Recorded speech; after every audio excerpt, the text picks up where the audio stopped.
biz Hanafiymiz, Imom Abu Hanifa rahmatullohi alayhi mazhablaridamiz. Bizning mazhabimizga ko'ra suvda yashab, suvda tug'ilib, suvda o'ladigan jonzotlardan baliq turiga kiradigan baliqlargina biz uchun halol bo'ladi, joiz bo'ladi. Bu borada boshqa mazhablarning hukmlari boshqacharoq. Ularda dengizdagi barcha narsalar halol degan mazhablar ham bor. Ammo Hanafiylarda dengizda yashaydigan, suvda yashaydigan hayvonlardan faqatgina baliq turiga kiradiganlari halol bo'ladi deyilgan. Endi shu suvda yashab, suvda yuradigan baliqlarni xuddi qo'yni, tovuqni, sigirni, tuyani so'yishda qo'yilgan shartlardek bismillah Allohu akbar deb so'yishlik shart qilinmagan. Bu shu narsaga e'tibor qilish kerak.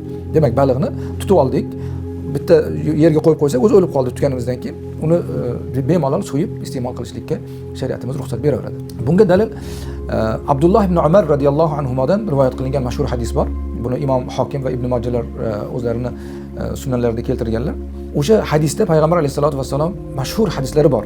Uhillat lana al-maytatani va damani deb bizga, ya'ni ummati Muhammadga ikkita o'laksa, ya'ni o'zi o'lib qolgan narsa va ikkita o'zi tarkibi qon bo'lsa ham qon narsa halol bo'ldi deb turib, o'sha o'zi olib qolgan narsalardan ikkita halol bo'lganini sanab, birinchisi baliq, ikkinchisi chigirtka deb aytganlar.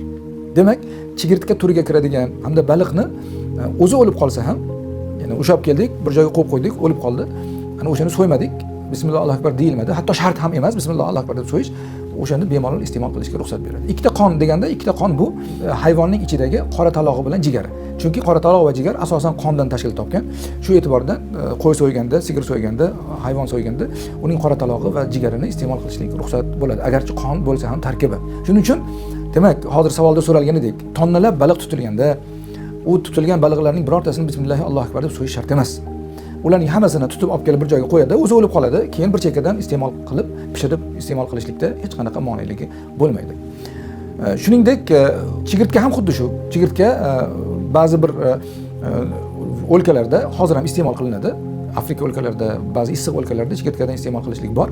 O'sha chigirtka shar'an payg'ambar alayhisolatu vassalomning hadislari bilan iste'mol qilishligi joiz. Chigirtka ham xuddi shunaqa anchasini ushlab tutib keldi, bir joyga qo'ydi, o'zi o'lib qoldi. Bemalol uni ham pishirib yeyish bilan iste'mol qilishligi joiz bo'ladi. Bu o'rinda bitta narsada e'tibor qilishimiz kerak. Baliq deb ataladigan suv jonzodi, baliq turiga kiradigan suvdagi hayvonlar agar suvga o'zi o'lib, qorni teskari bo'lib o'lib qolgan bo'lsa, uni iste'mol qilishdan Hanafiylar demak qaytarishadi. Nimaga deganda, chunki u biror bir kasallik tufayli o'lib qolgan bo'lishi ehtimoli borligi uchun uni iste'mol qilishdan qaytarilgan.